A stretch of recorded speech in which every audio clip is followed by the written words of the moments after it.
We are live on Facebook for the Thursday edition of the Not Your Average Investor Show, Rental Income Property of the Week. I'm your host, Pablo Gonzalez. With me, as always, the man they call GC because he's the golden child of rental properties and because his name is Gregg Cohen. Hey, Pablo, golden child. Only my little sister calls me the golden child, right? When we were growing up, right? Great to be with you all here. Pablo, that was an incredible introduction, my friend. You bring your A game every week, and I still get the biggest kick out of it. You do, Gregg. I'm glad that you're my number one fan, quite frankly, because otherwise I feel real lonely out here. Happy to have everybody here in the chat, here with us today. As you know, this show is about you, particularly this Thursday show, right? When we're going to break down the numbers of a property and really just get into the nuts and bolts of any questions you have, anything that we can answer you. So we want you participating. And there's two ways to participate. The first one is the chat, which is already blowing up. I love seeing it. Now, there's a little trick to the chat, and we love seeing everybody's comments. But when you first go in there and you're typing in, it's defaulted to only show Gregg what you're saying. It just says panelists in that blue box. If you hit the drop-down menu and you go to panelists and attendees, now everybody's talking to each other. So Lou Carlson from Somers, Connecticut, you're new. Welcome. Lee Bishop, you know what you're doing. Lou, you're only chatting to us right now, right? Carol Moaning from California, I believe. She's back. Invested in Illinois, but looking to invest with JWB. You're only talking to us as well, but we want you talking to everybody else. Peter from the Dirty Jersey.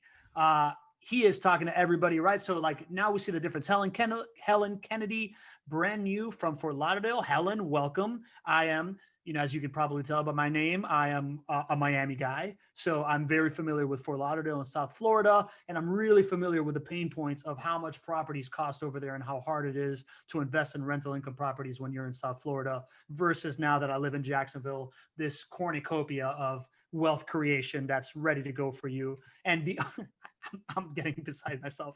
The other way to engage in the chat, to engage with us, is the questions and answers, right? If you want me to ask Gregg a question live on the show that he will answer for everybody else, that will probably make it to our content stream of the Not Your Average Investor Show stuff, go to the Q&A part because that stays there. What you'll see, the chat is kind of like moving up and down. If you have a question you want to ask on the show, if you put in the Q&A, it saves it there until I click it and I know that I asked Gregg the question. So do me a favor. I may go cross-eyed if I got to keep track of everything else, but I'm going to do my best for anybody that didn't hear this, and I'm going to continue to coach you through it. And last but not least is the idea that we want you taking the next step after here. And if you're new, maybe the next step is to go to JWB web class and download the free investor package and watch Gregg explain all the benefits of rental income properties and the three things that you really got to nail in order to really succeed in this asset class. That's jwbwebclass.com.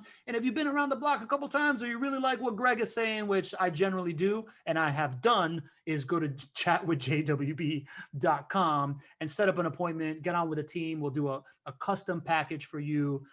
We're here to answer questions for you, anything that you need. Without further ado, that was a mouthful. I kind of got I feel like we started late, so I had all this like pent up energy that I had to get out, Gregg. Anytime you throw cornucopia in there, it was well done. I'm not sure if I used that correctly. So put that in the chat. Did I use cornucopia correctly? Did and I just how do you spell cornucopia too? That I can spell. Oh yeah. Well, I don't think we're going to make this more difficult then. I'm going to find words you can't spell. Welcome to the Hunger Games. All right. So Gregg, are you ready to dive into 8906 4th Avenue? Tell us, first of all, about, this is a property that is only $135,000. So who was it that was that's from South Florida? Good luck finding a property for $135,000 in South Florida.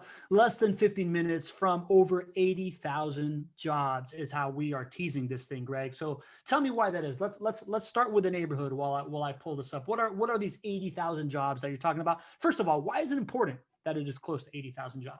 Well, the key to investing in rental properties is, number one, you need to find positive cash flow. You need to be in a market that grows over time, right? You need to be with a team that can make sure that we turn these estimated returns of investment into real dollars in your bank account and real growth over time, right? Those are Those are really key. Well, the reason that we need to be able to get positive cash flow, and the way to get positive cash flow, is to invest in the right neighborhood.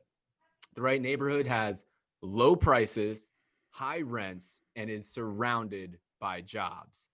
Surrounded by jobs is really important because nothing really works in this model unless you have a great selection of residents who want to stay in your home for a very long time. And when there's significant job base surrounding your neighborhood, you're going to greatly increase your chances of success here. So I don't know about you, but 80,000 jobs within a 15-minute drive, that's a lot of jobs, right? That's one of the reasons Jacksonville is a haven for investors, right? That's why they love coming to Jacksonville for single family rental properties. It's because we have such incredible job bases here, whether that's the military, right? Whether that's shipping and logistics, whether that's financial, whether that's the healthcare system. We are stacked with jobs. And so I haven't pointed all that out so much in the past shows. We talk in generalities, but when you put the numbers to this, there's over 80,000 jobs within a 15-minute drive that serves the North Side neighborhood, which is where this home on 4th is located. So that's right. So Greg, so I put, first of all, I just want to say anecdotally, moving here from a bigger market, right? I moved here from Miami about 2.5 years ago. I thought that the economic opportunity of Jacksonville, I thought that I was giving a trade-off between kind of cost of living and quality of life and economic opportunity.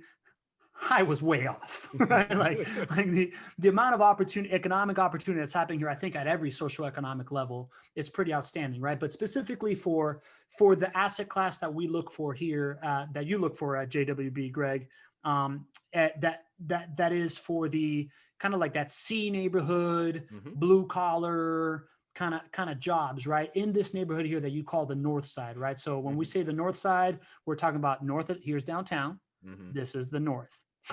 Right. There you go. So like, I guess it's surrounded by this 295 loop, but really more specifically, we're talking about right around here, right? Like this kind of pocket is where all your homes are. Yeah. If you see just slightly north of that market right there on 4th Avenue, that's called the Trout River. So we're surrounding the Trout River for the North Side activity. You're slightly above. As you go farther and farther north, you get closer to the airport. Your home prices become a little bit too high to get positive cash flow. And then we're surrounding it on, south of the Trout River as well. That's our pocket where you have low prices, high rents, and are surrounded by jobs. Got it. And the big job drivers in this area, we mentioned. Well, did you mention them already? I feel like I've just been on like. No, we didn't specifically say how we got to 80,000 jobs. So let's kind of identify that. Do you want to point out where downtown Jacksonville is for those folks? Downtown Jacksonville is right here where it says Jacksonville, and it's surrounded by all my favorite coffee shops that have been highlighted here in Google Maps. There we go. Got lots of hearts on the map. That's really good. I love coffee. So that is the biggest central location of jobs in Jacksonville. We have over 55,000 jobs in downtown Jacksonville. And for our residents that live in the North Side, right, you can see I-95, right? Everybody knows I-95 if you're anywhere along the eastern seaboard of the United States right now, because I-95 goes all the way up to, past New York and all that good stuff, and all the way down to Miami, right? So 95 is a major interstate. You literally jump on 95 and you're there in less than 15 minutes. And so you have 55,000 jobs there. We're anchored by 3 Fortune 500 companies that are headquartered here, right in downtown Jacksonville as well. So that is our central job base. But that's not the only significant driver of jobs. One that we're going to be talking a lot more about, especially in future episodes, is the port of Jacksonville. Jacksport is what it's known as. And 26,000 jobs come from the activities from Jacksport that serve just Jacksonville. And I was actually looking up the number of jobs beyond Jacksonville that Jacksport supports. And I want to make sure I get this number right, because it blew my mind as I was looking at some of these stats here. So let me just make sure I've got it here. It was boom, boom, boom. There we go. The anticipation is mounting. 138,500 jobs in the state of Florida from Jacksport. Over $31 billion in annual economic output for the region and the state from Jacksport, right? This is an incredibly large economic driver for not just Jacksonville, but our state and our region. And the coolest thing is that the average salary for a Jacksport job is $70,570, That's pretty which is cool. incredible. Yeah, that's cool. But by the way, that $75,000 number is kind of like economists say that like after you make more than $75,000, that's when like making more money, the marginal benefit of making more money is less than the marginal like Is I that don't know it? how to. I Yeah, kind of it's I thought that it was 50,000. no, it's Is it 75. So 75? yeah, 75 is that crosshair where it's like you go from worrying about day-to-day stuff to you start being able to play a little bit of offense, right? There you So go. that's the best way I can put it. And that's fantastic. What you're definitely going to be able to afford is rent. Yeah, for sure. You And know, listen, I got other numbers for you, man. While we're on that numbers kick, because spoiler alert, we got Eric Green, the CEO of Jack Sport, coming on the show in January, is it? I think so. I think it's early January. How cool is that we have Yeah. the CEO of Jacksport going to spend some time with all of us here on the show? So I've been spending a little bit of time with his director of communications. She gave me a couple little nuggets to add here. Jacksport is the nation's second busiest vehicle handling port. It's Florida's largest container port. It is a major driver for e-commerce to the entire southeastern region, right? So like we talk about big drivers of economy, e-commerce is a big one that's rapidly growing. It's been growing through COVID. And yeah, those are the best. Oh, and it does 90% of goods that come in and out of Puerto Rico to the mainland of the United States pass through Jacksport. So a couple of interesting things. That's pretty good. I got one more for you. Go for it. 94 million customers can be reached through same-day service through the port and then our distribution network here in Jacksonville. And the port obviously is a large part of that. So we can just have dueling facts back and forth. I have been challenged to a duel. But the big thing here is, right, this is one of the huge drivers, right? This drives our north side neighborhood because we have the 3 terminals that are very close to the north side neighborhood. This is also one of the economic drivers for the Arlington neighborhood as well. This is a driver for all of Jacksonville and a huge economic or a reason for our economic stability and future economic gains as we continue to make bigger and bigger investments in the port. And Gregg, you know, this is not your average economic development show, right? So like I kind of want to frame this as what this means is that this property that we're about to show is very well insulated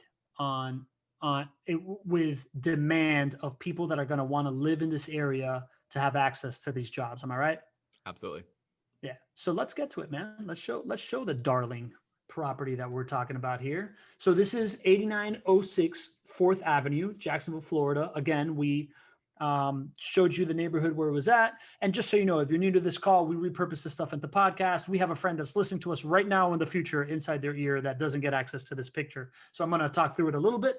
The purchase price of this home, $135,000. It's a 3-bedroom, 2-bathroom house with a driveway, estimated rent range of $999 to $1,049, leased for 2 to 3 years. And here is the important, I'll describe it a little bit, right? Like single story home here, pretty little house, man. This looks nice. Is this a rehab or is this new construction, Gregg? This is a rehab, a renovated home. Wow, this is really nicely renovated, man. I would have thought it was new construction. And again, what you're actually buying when you are buying into JWB, you're not, I mean, yes, a home comes with it, but what you're buying is this stuff right here. It's this estimated conventional financing, total monthly cash flow of $231 per month, and an estimated total ROI of 10.09%. Gregg, you know, we like to, for people that are new here with us, talk us through what does this monthly cash flow number represent of $231? Yes, this number is what you should think about hitting your bank account as a net amount every single month during normal months of owning this rental property, right? A normal month would be when the rent comes in and you don't have some of the external, both positives and negatives that happen, right? So what I mean specifically is your rental income comes in, you take away your principal, your interest, your property taxes, and your property insurance payments, as well as your property management fees. You take all that away, and what's left over on a normal month is roughly $231 for this home right here. What this does not include is those things that happen either external to your bank account or don't always happen, right? What it does not include is it does not include your maintenance cost, does not include your vacancy cost, your vacancy expectations. It also does not include your estimated tax savings for investing in rental properties as an asset class. It does not include your principal pay down, which is what your resident is actually paying down for you. They're paying down your loan for you, which these are all profit centers. Of course, also it does not include home price appreciation. But this is just what you should feel like on a normal month, with the vast majority of months are going to be normal for you when you own a JWB rental property. This is what you're going to net. Quick question here from Jeff Spiker in the chat. What's this little hill we got on top? Is this like the highest point in Florida here? Is there a potential, like, are you guys putting in features for landscaping, or is this going to be de facto some kind of like natural elevation bump that's happening in Florida? No, so we actually own the lot next door and are building a new construction house next door. And so this, and when you build new construction, one of the things we'll talk about is this is on septic in this home. So you have to have a drain field, right? In the state of Florida, drain fields come up above ground. And so this drain field is for the new construction home that is next door. Now, the most important thing is to make sure that this drain field does not affect your maintenance costs, right? That you don't have shared liability here. That is not the case. Either the property, the lot has been separated, or there's an easement on it. I was actually just checking before the show. I didn't know 100%, but I know 100% that that person's drain field is not going to wind up on your maintenance costs, which would be the only concern that you would have. But no, there's going to be another home built next door, which will actually be brand new construction. So that's the drain field there. Talk me through, before we get into the ROI and appreciation, Greg, talk me through this. So why would I want to buy an investment rental property when I've got someone else's drain field? Isn't that gonna, is someone else's drain field encroach, like being at the entrance, is that going to affect me as somebody that's investing in a rental property? Like, should I be caring about whatever kind of aesthetics this is producing here? Well, it's truly an aesthetic issue. So if you're investing based on aesthetics, then you should not invest in this house. Right? Why is that? Why is that? Well, I'm just saying, like, aesthetically, it doesn't look that great, right? Mm-hmm. Okay. I mean, that's just the reality, right? Yeah, I thought you were saying something different. That was no. I mean, ideally, would you not like to have the drain field there, right?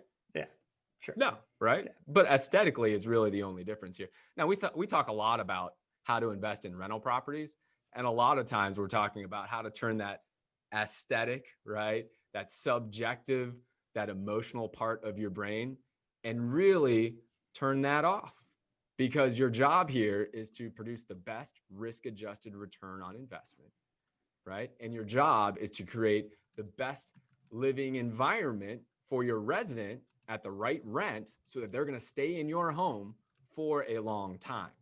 Now, the reality is that drain fields like this, being close to properties, is extremely normal in Jacksonville, extremely normal in Florida, right? There are a lot of properties that have something similar to this. Would you like to not have that so close in an ideal scenario? Yeah, probably. But is it going to affect your return on investment? No. The one way that you should be careful about not investing in something like this is if there was some sort of shared liability, where if the drain field, if there was an issue on the drain field, somehow you would have to work that out with the owner next door, to figure out whose problem it was. And that's something that could really be a problem. That would be the only reason to not invest in something like this, would be if it affected and potentially created a terrible situation as far as maintenance costs. But that's absolutely not the case for this one. And so as long as you can invest in an objective manner, look at this as being a better renting opportunity for your resident than what else is out there because of all of the features of the home, and realize that this is a very small, minor, inconsequential part of their renting decision, then you're going to make a better overall return on investment decision. That makes sense. So if I'm taking a job at the port, I'm taking a job at the Amazon fulfillment facility, and I'm thinking, man, I really need a house to rent and I don't want to drive very far from work because I want to be close to my kids or whatever. Mhm. The idea that having this little bump out in front of your house that you got to like walk past if you come out of your porch really is like tertiary, fifth, 20th decision making after how and what good of a condition the house like what like what are the other things that they're thinking as a Well, yeah. I mean, first let's look at the rent, right? let's Let's look at the let's rent. look at the rent. Is the rent affordable for this person? Absolutely, right? $1,024 is the rent on this one. Should also point out that I can tell you how inconsequential it is because not only do we have a resident who is in this home, it's already rented, they're here for the long haul. They signed up for a 2-year lease. They have every opportunity to go out and find any other house right around here and decide maybe there's more value for them to be in it. Not only do they decide that this house, because of all the other features and because how inconsequential this mound is, they decided to rent this home, but they decided to do it for twice as long as every other lease they have to sign, right? Every other lease they sign is a 1-year lease, right? So I think that really speaks more volumes than anything else is that for this resident, they've already made the decision. They're here for a 2-year lease. They weigh this. They say, wow, $1,024 for the quality of renovation that we have in this home is the best value for them. And that's really what your job is, right? A lot of homes, right? They're going to have little things that are not perfect, right? Maybe you don't have a paved driveway, right? Maybe you don't have, I don't know, maybe you can come up with a million different things that nothing's going to be perfect, right? But this is really inconsequential to the overall value. And that's what a resident's going to see. Okay, so let's talk about this ROI here, right? So now we're just talking specifically about a property and right, like we know what the cash flow represents. Let's talk about this ROI number here. What does this ROI number of 10.09% represent, Greg? So this is your overall return on investment. What we're looking at is now most of the profit centers, not even all of the profit centers, most of the profit centers. We're taking a complete picture of this, and then we're dividing it by your initial investment. And this is really showing you how hard your money is working for you. All right. So when we're looking at most of the profit centers, what we're talking about is your positive cash flow, also known as net rental income. We're talking about your tax savings on the property. We're talking about your principal pay down on the property. And we take all of those and then we divide it by your initial investment, which is your down payment plus your closing costs. And that's how you get to your 10% return. Should point out though that we also include estimates for your maintenance cost. We also include estimates for your vacancy cost. This all drags down your return on investment, right? We include it in these numbers as you should. We also include the full impact of your tenant placement fees, right? Your tenant placement fees are equal to 1 month's rent. Well, we include the full impact of that in year one. Even though our average resident stays 54 months, and you don't get one of those every single year, we include the full impact of that in year one, which keeps these returns even lower, right? They would be a lot higher if we were not as conservative with the way that we present numbers. So you include all of that. You include the additional profit centers like we've talked about. You take it divided by your initial investment. That's how you get 10%. And it leaves out one profit center. Which one have we not included, Pablo? Well, I appreciate you asking me that because I see here that the appreciation rate is 0% on this analysis. Okay, let's talk through that now, Greg. There you go. Nice volley right back to me. I like how you did that. So Jacksonville, for any of you who are interested in investing in Jacksonville, you're coming to us, I would imagine, because you know Jacksonville is a growth market. And when I say it's a growth market, that means that historically we appreciate at a higher rate here in Jacksonville than the national average and a lot more than other comparable cash flow markets. Actually doing the research on it, since 1991, Jacksonville has appreciated 34% more than comparable cash flow markets. So we appreciate a lot more. We grow a lot more. The reason why we put 0% there is for a couple of reasons. Number one, if you want to fully evaluate the impact of home price appreciation, you should be doing that with one caveat. You should be doing it with the caveat that you are a buy and hold investor and that you plan to hold on for a full market cycle, because that's the way appreciation works. Over full market cycles, appreciation comes back to the normal historical appreciation rate for that said market. And you can look at 10, 15, 20-year segments of time, and you'll see that through those segments of time, generally it's very close of an appreciation rate to what the long-term historical appreciation rate is. And so you've got to be investing for a full market cycle, which is known to be between how many years, Pablo? 10 to 20 years is what I heard. 10 to 20 years. So it's like you have the answers to the test in a sense, right? You know that if you are in for a full market cycle, that you can count on home price appreciation. But the reason why I don't include it here is because I don't know how long you're going to invest. I can tell you that my thoughts are that you get the best risk-adjusted return on investment by buying and holding for a long time. That's why I still own all of the homes that I bought in 2006. I still own them, and I plan to hold on to them for forever. And so I can count on that. But if you're only investing for 1 year, 2 years, 1 year, 2 years, 3 years, even 5 years, appreciation is then speculative, and I wouldn't count on it. I don't think that that's a smart thing to do.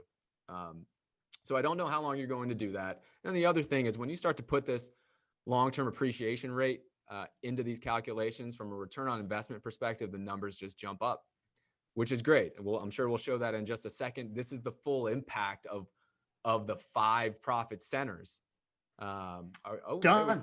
Right, there we go. Jumped up. Ask and you shall receive. Gosh, so good. We're just so in sync, right? It's So, like we've so done for this our, before. so for that's right. So for our friend listening on the podcast right now, we put in 4.3% appreciation, and the estimated conventional financing total ROI went to 25.73%. Can you explain to us what happened there? Absolutely. So this is one of the amazing parts of rental property investing. Something that is often overlooked is how important access to inexpensive leverage is, as far as you making your decision on what asset class is right for you.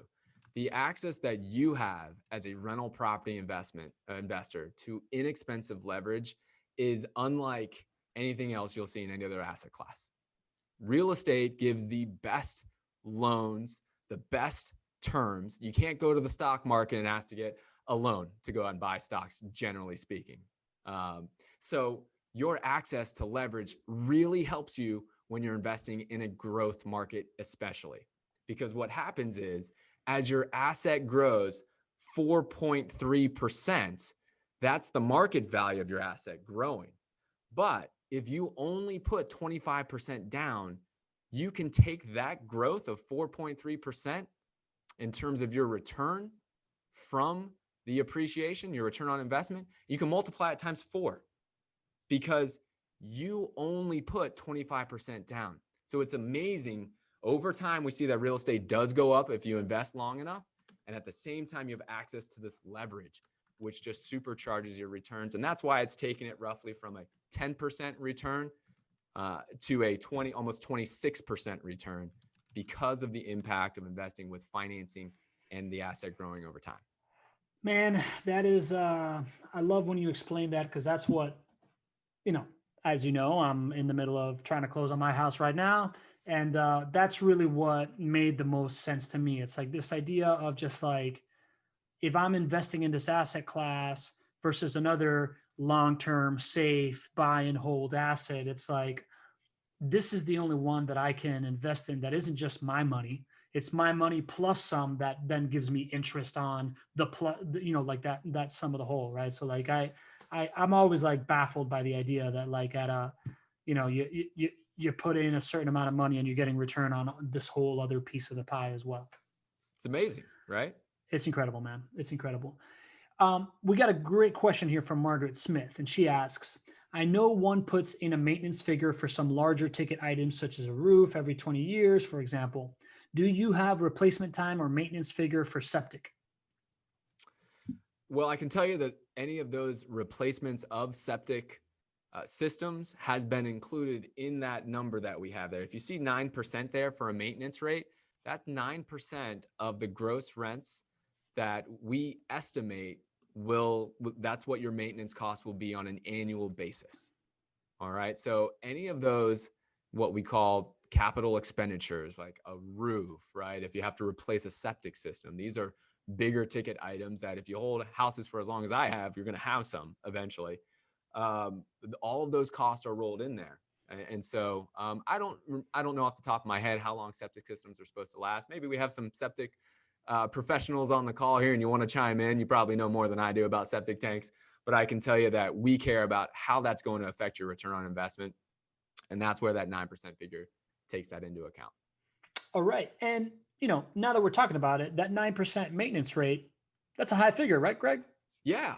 And this is great to talk about as well. So, a lot of what, maybe investors who are just getting into rental property investing and especially working with turnkey companies, they get really excited about the spreadsheets that look like this because it's a fancy looking spreadsheet, right? You get excited about this one, right, Pablo? Oh yeah, I'm super excited. Excited, right? We're all excited, right? The thing about it is what I like to point out to folks is that you have to absolutely know that the numbers on these spreadsheets are real, that they are backed by data. Because, if I wanted to show a return on investment number much higher than this, I could easily do that by lowering expected maintenance cost, or by not including tenant placement fees, or by not including closing costs, right? These are very common things that are done in the turnkey rental property space. And what it does is it gives sometimes unrealistic return expectations to clients. And then what happens is they fall short of those return expectations. And then this client potentially, swears off rental property investing. It's a real shame because it all started with the wrong expectations being set. Now, this 9% figure is higher than what you may hear otherwise. We are so detailed about our data here at JWB that we have been tracking all of our maintenance costs since 2011. We've sold over 2,000 properties since that time, and we track every single month how much did we spend on maintenance across that entire portfolio. And this gives us access to know what your real maintenance cost expectation should be. We break it down to what are the major drivers of maintenance costs. We have seen a significant difference between a property that's on a septic tank versus one that is not on a septic tank, right? And the cool thing is that at the end of the day, I own a lot of homes that have septic tanks, right? To me, as long as I know how much money I need to set aside for a maintenance number and it's factored into my return expectations, and if my return expectations are just in line with everything else, then I'm going to be fine with owning a property with a septic tank. But you got to know what that expectation is. So we've done that. We've seen that over time, the maintenance expectation is 9% of the rents collected each year is the maintenance rate for a home that is on a septic tank. If it's not on a septic tank, it's 6% because that's what the data has showed us. So the simple thing that we do is we factor that into returns. We're basically allowing you to set aside a higher amount for expected maintenance cost and still hit that 10% return number.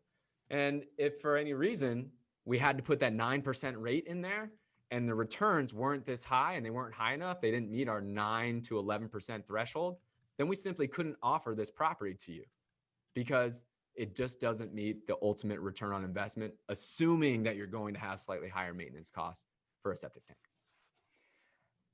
I wanted to illustrate that point. I started messing around with the spreadsheet while you were talking because I wanted to illustrate that point of like people juicing the returns, right? So if let's say you're looking at a spreadsheet, it's on a septic tank, but they used the market number for standard maintenance, which is what do people normally put into, like 5 to 6%, something like that? Yeah, it's gotten a little bit more aggressive. Usually people are putting 5% in now, I'm seeing.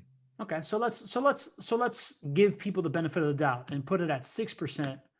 Look at how your ROI changes right off the bat, right? It goes up a full 1%. Now you're thinking that, plus let's say that they were to include the appreciation already, not asking you how long you're going to be there for a full market cycle, right? Like not like taking into assumption that, and they're selling you 26%, right? By the way, full disclosure, I learned that this is happening because of our call a couple of weeks ago with Abraham Guerrero that was talking about how he initially invested with somebody else, and this is what they were doing, right? So Yeah. like, easy way to juice up these numbers that you've been telling me about for a while, but I hadn't really seen the effect of it on the psyche of the purchaser until we had that interview. So we like to show it here on the spreadsheet as well. Mm-hmm.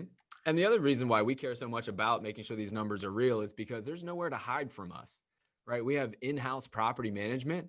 And so if we don't hit these returns, we can't point the finger anywhere else, right? It's on us. A lot of turnkey providers do not have in-house property management. More or less, they basically outsource the property management. And I think that's a real warning sign. If you want to have a real passive investment and accountability. So we have nowhere to hide. And the other thing is that we report on our returns for our clients every single month. Pablo, you're going to start to see this soon once we get your first investment closed, right? It's called your client ROI report. And so we show you, what did Gregg's team tell me? It'll say 10.09% is the expectation for this home on 4th for the client that owns this. Then every single month, where are we? Are we above? Are we below? And so it is that measurement that matters for us. And it's a big part of our service for you, is to make sure that we're there and that we're above it. And if we're not, we're talking about why and how we can get there. So there's no other company that I know of that has a reporting tool like that.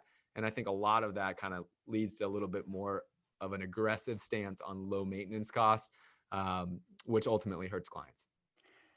And so you said a lot there that I like to delineate, right? Because in my whole, people don't know this, but I don't work for JWB. I'm a service provider for JWB, right? So like I have been learning alongside the rest of all the other Not Your Average Investor Show fans as we've gone through this, but I've also gone to like really start to understand your business model and what differentiates it. You mentioned a couple of things. One, you have over 3,000 data points that you're actually basing your costs and your forecasts and all these other things around, as opposed to the when I used to collect baseball cards, I'd look at the Beckett magazine and look at the price of my baseball cards, and that's what it was. And now it's eBay, right? So now it's like a live price of a baseball card. You guys know the live price based on the data, based on real data points. One. Mm-hmm. Two, you guys are completely vertically integrated, right? This like shell game of like, nah, that's a property maintenance company's thing. That's something I'm really familiar, having come from the construction industry, of when I'm the construction manager and I go tell the plumber, hey man, you messed this thing up. And it's like, no, that's because the framer didn't frame it right. And then they're like, no, that's the painter that wasn't painting correctly, so I had to do it right. Like the inability to point fingers because you are the land acquisition, the general contractor, the property management arm, and the portfolio management piece, I think lends a lot of value there. And it just shows that you because of that, you take these proactive approaches of purposefully under promising, because you can then over deliver, as opposed to setting yourself up to fail, which other people, like in general, human nature doesn't lean that way, right? Yeah. It's the setup of the model drives behavior for JWB, right? That built-in accountability drives how we have built our team. It's how we've built our systems. It's how we represent what our returns are. It's how we do everything. And that's why I think it's so critical that you do business with a company that is set up in a similar model where everything is vertically integrated. If you want to have an experience where you're not going to be playing the blame game, between property manager, between, real estate agent, between contractor, there's no blame game. There's no way. Right. And that's how we want it. We want that responsibility because that's what fires us up. That's how we get to perform.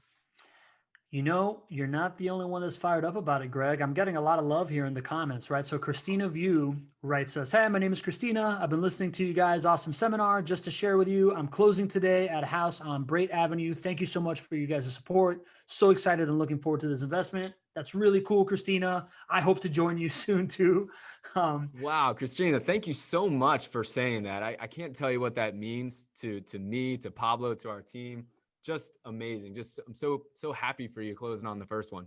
Yeah, and then Margaret Smith has a couple more flattering comments for you, right? She puts same house, different manipulation of percentages will yield very different forecasts of profits. These guys have thought of everything, included costs, big and small. That's very impressive. Thank you, Mark. And then in the question and answer, she puts, "You've got that maintenance down, Greg." Yes, most don't include it at all. An investor falls short. Wow, you are rocking it. Oh, well, thank you guys. I mean, it's awesome. I love our community. You guys are incredible. Yeah, I love the community here. So all right, so let's keep going on with tactics because we got some great questions here. Margaret, before she put all those really nice things, she goes, and those capexes are tax deductions slash depreciated, right? So capex is capital expenditure. Asking for a friend. Yeah. Yes. Capital expenditures. And I just, sorry, I didn't hear you 100%. Was it asking if you can write those off? Did I hear that right? It asks if those capital expenditures are tax deductions slash Yes. depreciation. Yes. So tax deductions. Yes. That's not depreciation. Uh, depreciation is really what you depreciate the value of the building. Whereas you like a capital expenditure, you don't typically depreciate. Now, I'm not a CPA, not an attorney, or a CPA, or any of those professionals. So maybe there's a little bit more of a nuanced tax thing that I'm not 100% sure of. But the answer to the question is yes. You spend that money on that capital expenditure. That is a write-off that year for you for sure. All right, cool. All right, so we got a technical question here from Eddie Harris. He's asking, great job. Well, first of all, he says, great job as always. Can you conventional refi on a house that was purchased and paid in non-recourse loans? Signed, Eddie from Hotlanta. Yeah, great question. So what Eddie's talking about is he's bought a property with non-recourse financing. And Eddie, feel free to chime in if I'm getting any of this wrong, but most likely you purchased that home in a retirement account, which is, when you're buying in a retirement account, that's when you need a special loan product, which is called non-recourse financing. And the question is, can you refinance that product with conventional financing? Unfortunately, Eddie, the answer is no, because what you're doing is you're taking non-recourse financing, which is in your retirement account. That's generally where it's owned, and then refinancing that into conventional money, which is outside of your retirement account. So now if I'm wrong and you bought it, you use non-recourse financing in your personal name, which technically is possible, then you could refinance that into conventional loans. It's just not very normal for you to do that because your non-recourse product is not going to have as great of loan terms as if you used a conventional product, which you could use in your personal name. So most of the time, if you've got something owned in your retirement account, you have debt on it, you're not going to be able to refinance that with conventional financing. There you go. So Sergio has a question here in the chat. Sergio, I think is your friend that we were talking about this morning on our run, right? Yeah, exactly. Yeah, Sergio, your name came up today. So I just found out that you and Sergio went to college together. I went to UF as well, Sergio. We were talking about a common friend of ours, Justin Latour. So Sergio asks, so assuming average home price appreciation, 20% down payment with a 4.5% interest rate, we can assume this home in 10 years will be worth approximately $200,000. Did I do that right? I go to my good friend, my home price appreciation calculator when I'm asked, so I don't have to do hard math right on the show here. So let's put this in here. So purchase price of $135,000, and we're going to say it's been owned for 10 years, you say, at a 4.3% annual appreciation. That gets Greg, me. let me stop you real quick. Where is this home price calculator? Are you on the internet right now? I am on the internet right now. Why don't I share my screen and show everybody? Go for it, dude. Let's do it. Oh, I can't do that. I can make that happen for you. Don't worry about that. You are the master of all things. Done. All right, here we go. So I'll show you what I do. This is my nifty little calculator here. So, and I'll show you where I go from the beginning, right? If I'm going to our good friend Google here, I just literally typed in home price appreciation calculator. This is the one I use more often than not. It's this goodcalculators.com. Why did I choose that one? Because it's good. It's good calculators, right? .com. .com. You can use any of them. They're all good. You come to this little calculator here. Gives you the opportunity either to figure out what your, and I'll kind of zoom in here for our friends at home.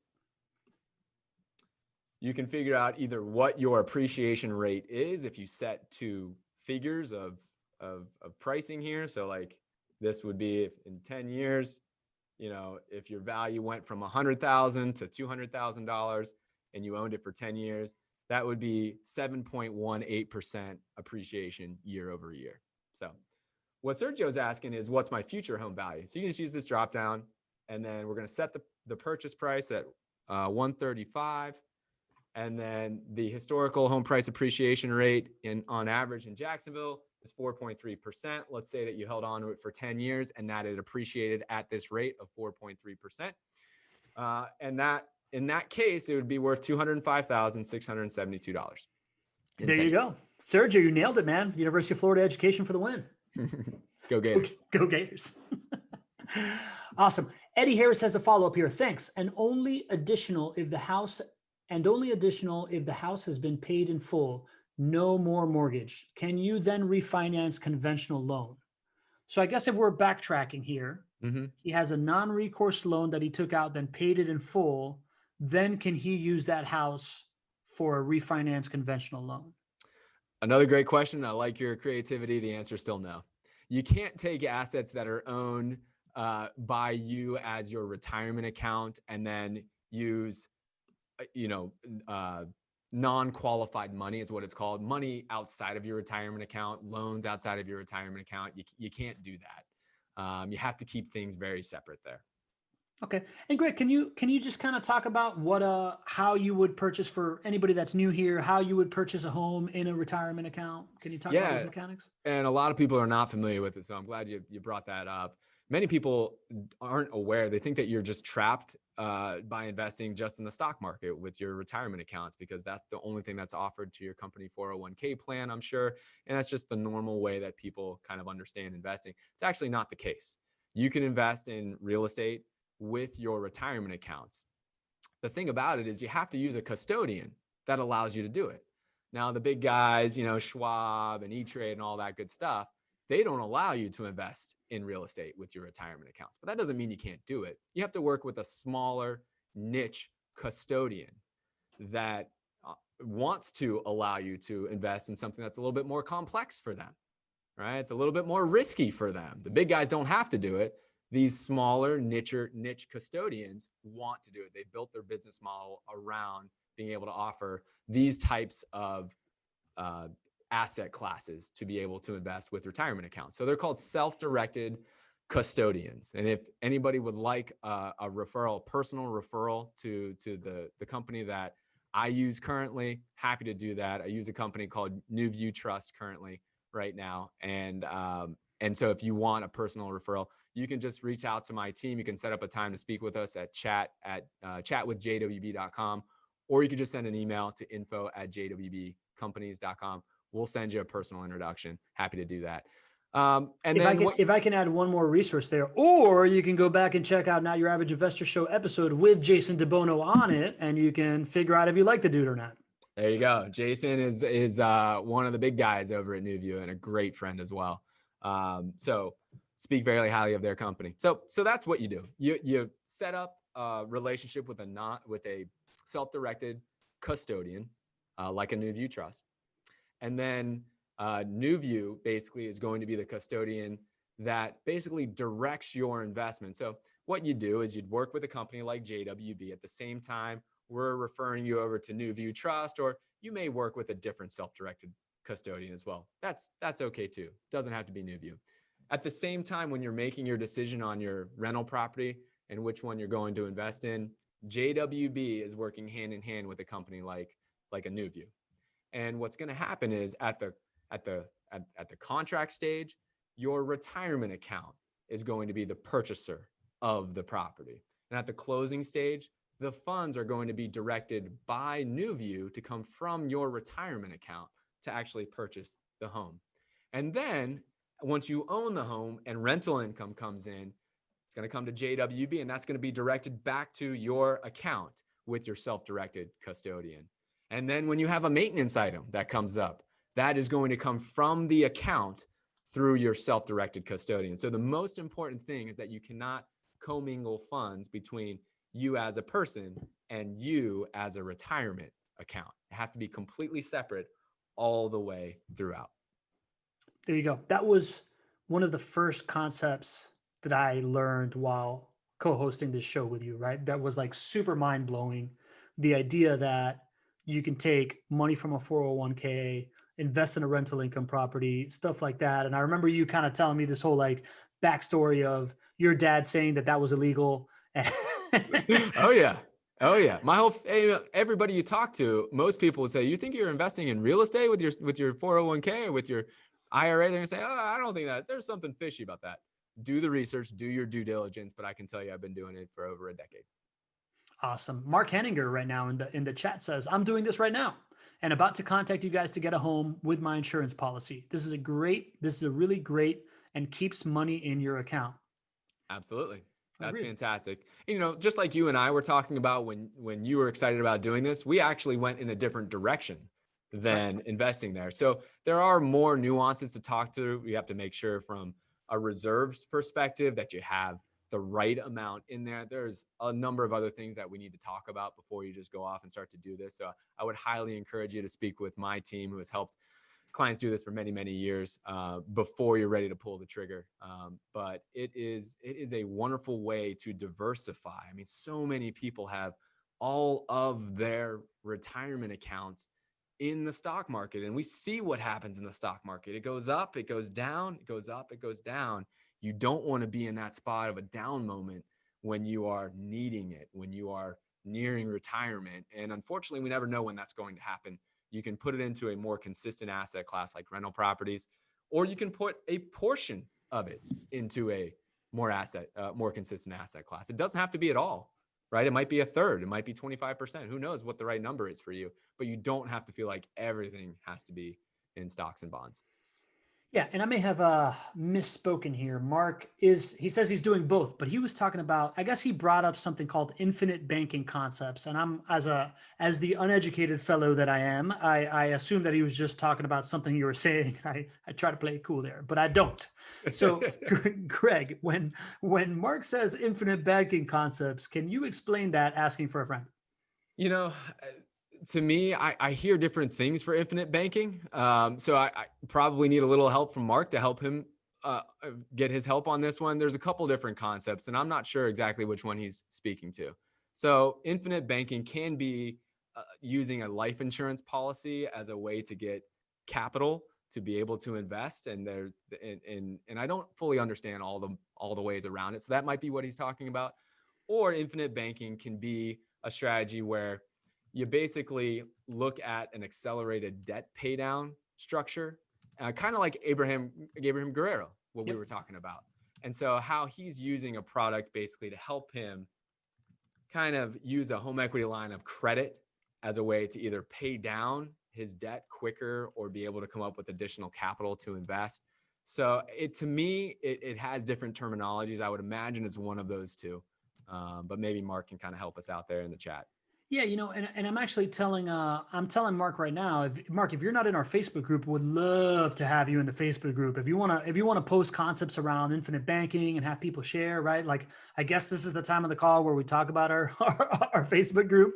But we have this Facebook group online. Go to jwbfacebookgroup.com. You can join it. We are right now at like 1,800, almost 1,900 people. We want to break 2,000 by the end of the year, right? Like that's something we'd really, really like to do. And we used to call it our secret cool club because it was kind of a secret, but now that we're almost at 2,000, it's really just a cool club. And it's really cool though. But really, I would love to have you all, join us if you're not a part of it. Mark would love to have you in there. He says he's totally happy to help going now. Awesome, Mark. Great. Post about that. And who knows, Mark, maybe you're a future Not Your Average Investor Show guest here. I'd love to talk about this stuff, right? That sounds great. Yeah, be part of the community.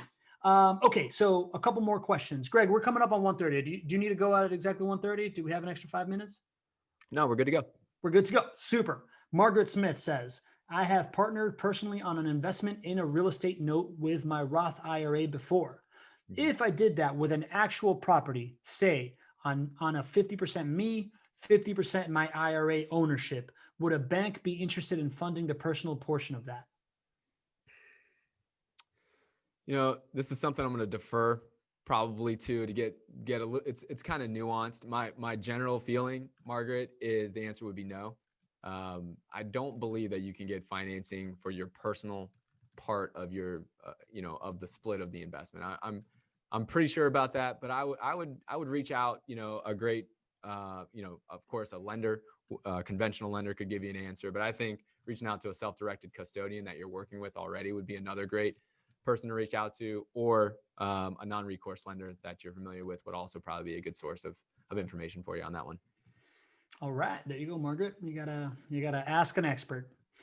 Eddie Harris. By the way, Gregg, it's right. Like we get this all the time, right? Like it's refreshing that you don't know the answer to everything, right? Like, that's pretty apparent. and then you admit to it, right? Like, so just so you know, you're coming to the show. Gregg's going to tell you what he knows. He's not going to tell you what he doesn't know, right? Eddie Harris. The last time I got asked that question on the last show, we were talking about reverse mortgages, and you asked me, well, Gregg, as an expert in this, and I said, well, let me see what Google says about this. All right, guys, I just Googled this, and this is what Google says. So you're gonna find out some really great information from me, and then you're gonna find out some really great information from Google by way of me. So. And I will always disclose which is which. Yeah, you're not an expert, but you can definitely type stuff into Google for sure. I tell you what, there's skills to burn, baby. What can he not do? All right, Eddie Harris says, finally, once you are ready to take funds out of the solo K, what type of tax rate is it based on property value? All right, so I gotta rethink this because lack of punctuation here. So he goes, once you're ready to take out funds out of the solo K, what kind of tax rate do you get? Is it based on property value? You guys are beyond awesome. I really look forward to listening. Thanks, Eddie. I appreciate that. Awesome. Thank you so much, Eddie. Again, I'm gonna urge you to talk to a CPA when we get into the nitty-gritty details about the tax ramifications of when you're taking money out of a solo 401k. I would really urge you to talk with a CPA. But it should not be based on property values, meaning like your tax rate is not based on the value. The overall taxes you pay will be based on the income and the return that you have earned, and then what you have distributed out. So it's more about what you distribute out at a certain period of time rather than what your overall value of your solo 401k would be. All right, there you go. Bryant Whelan asks, any good real estate CPA recommendations in market? I would imagine in market means in Jacksonville? Yeah. I'm happy to refer you to the group that we use. They're called Pivot CPAs. Brian Reyes is the man. He's been our CPA, our head CPA for many, many years right now. And again, if you'd like a personal introduction, send that email to info@JWB companies and be happy to make a personal introduction for you. All right. And Lou Carlson says, I use the same concept on bank on yourself. You pay the interest to yourself. Yeah. Like I said, I'm not an expert in it. I've heard it many, many times. It'd be great to learn a little bit more about it. Cool. Margaret Smith has a question that I think I know the answer for. Does JWB prepare an annual statement for me to give to my CPA? Yes, annual statements. Remember, when you're investing with JWB, this is supposed to be a wonderful experience for you all the way throughout the year. And when it comes to taxes, we're going to make it very simple for you. So our portal is set up so that any of your expenses throughout the year are easily seen and transparent. They're always going to be accessible to you. And at the end of the year, it gets rolled up into a Schedule E, which is that document that you then hand your CPA, and they run off and prepare your taxes for you. So very, very simple.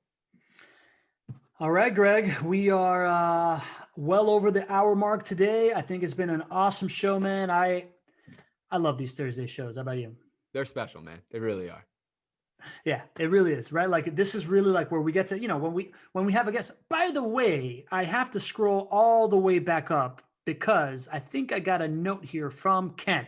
Ken, who was our show guest on Tuesday, says, finally came down from my cloud of Tuesday. For Gregg, can you, so this is actually a question. Sorry, Ken, I missed it because it wasn't in the Q&A. See, there you go. I'm not perfect. Not that anybody thought it was. First of all, I just want to say, Ken, you were awesome. It was such a great show. Like the feedback that we've gotten from that show has been extraordinary. So super happy to have you back on here. Super happy that you're part of this community. And anybody that hasn't seen it, check it out in the Facebook group. And if not, it's going to come out in about a week in our on our YouTube channel. But he says, Greg, can you elaborate on JWB's program of giving a home to a disabled veteran? Can your owners contribute to this charity? Oh, what a great way to end the show and end our week here of being on the Not Your Average Investor show. Ken, thank you so much for giving us that opportunity.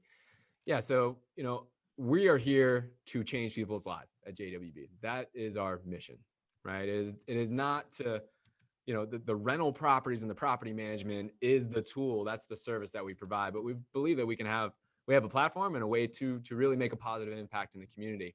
And so a few years ago, we started JWB Cares, which is our charitable organization. And when we started JWB Cares, we said, well, we want to have a charity golf tournament. And if we can go out to our network and we can raise sponsorship dollars and our team can be a part of this, and our team can donate as well. And JWB, of course, donates as well. We said we can do something really special. In the first year, we raised about $32,000 for a very special organization called Canines for Warriors. And it was amazing. It was beyond our wildest dreams of what we would do in the first year. The second year, we said, well, how can we do a little bit better? And so we're at this moment where we have become a very large scale builder of homes here in Jacksonville.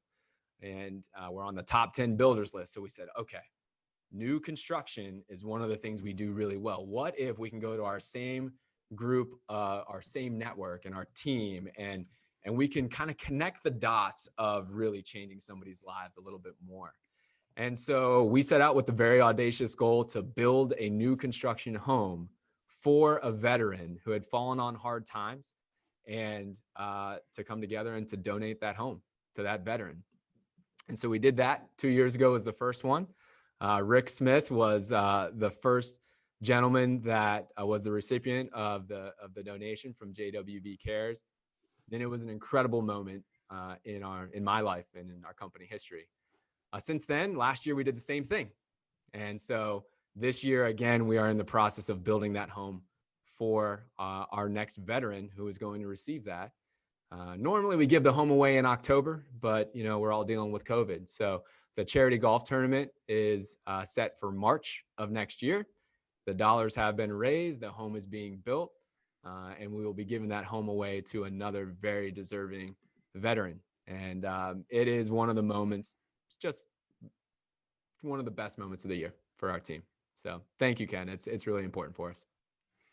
Very cool, man. Very cool. So again, I feel like we were about to sign off and we lost a bunch of people, but 30 people still stayed with us. So, like we do not. So next week, Greg, what are we talking about? You remember what we're talking about? Yeah, we thought everybody would really love to see the impact of COVID, right? We've talked a lot about COVID of like, here, what's to come? What should you be prepared for? Well, we're in this special moment right now. We're in December. COVID broke in March, right? We have a great sample size of 6 months of real, actual life data of COVID, right?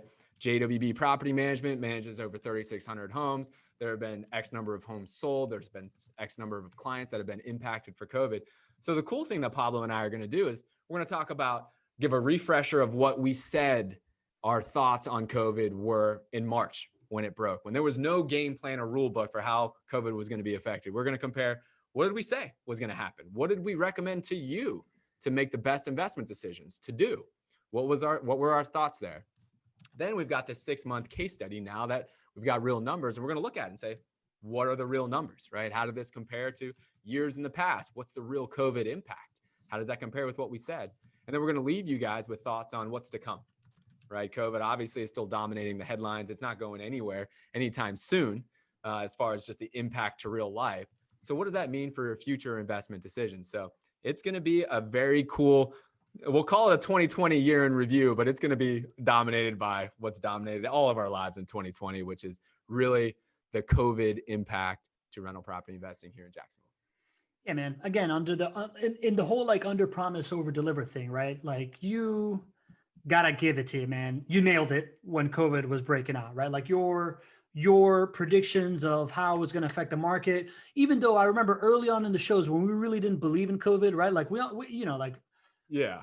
true Don't look story. at the January. Yeah, yeah, January, I'm sure I'm on camera saying I don't see much of an impact from COVID, but I'll take solace in the fact that this many people saw this impact in the entire country coming. So beyond that, yeah. we'll give myself a little Yeah, pass there. yeah. Beyond the one time that we made this like one COVID joke about how it's only how nobody's ever going to get it kind of thing.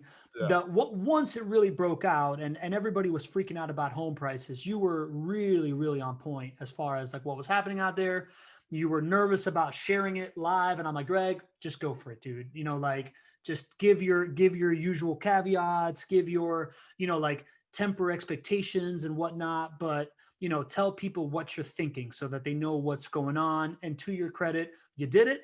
And to your credit, we now have a bunch of content that shows Greg the Nostradamus of housing prices because your like your stats and the fundamentals of what you were basing it on all came true, right? So like I think it worked out nicely. But I'm not just saying that to flatter you. I'm saying it to say that at this point, you either believe that COVID is kind of behind us, or you believe that maybe there's going to be a second wave, right? So I think it is going to be a valuable bit of insight to understand how you made your decisions, what you were doing, how JWB fared through it, what there is to learn from that moment going forward if we're going back into a second dip, man. So I'm really excited to get into this. So that's on Tuesday, Margaret. That's on Tuesday. At 12:30 next Thursday, we're going to do another property income of the week, right? Rental income property of the week. Week. We're going to do another one, but we hope to have you all on Tuesday. Join us again.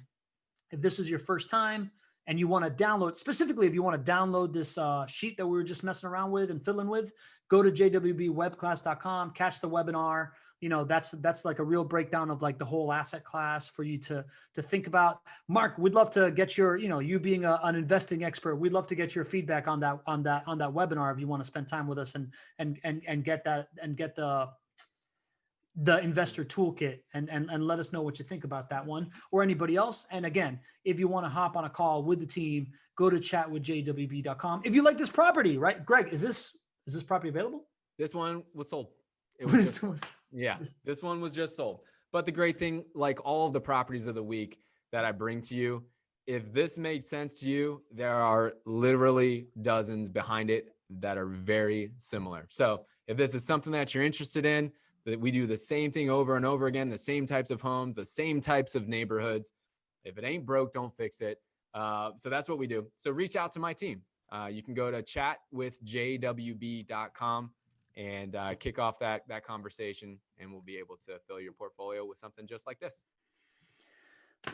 Dunzo, man. All that's left to do is to thank everybody. It is never lost on me that, we had about 40 people today, that you take a full hour of your day to hang out with us in the middle of a work day. It is absolutely spectacular. And it, like unbelievable. And I'm just grateful to be a part of it. Thanks to the great value that Greg and his team put out, man. So Greg, I'll let you give the last word. Pablo, thank you to you, brother. As always, another great show, man. I love the energy that you brought. This might've been the most energetic show for you, right? Coming out of the gates and all the way through. So always want to give you credit for being such an important part of the show, man. And thank you to everybody who joined us as well. I hope you all have a great rest of the week, and we'll catch you next Tuesday. See ya.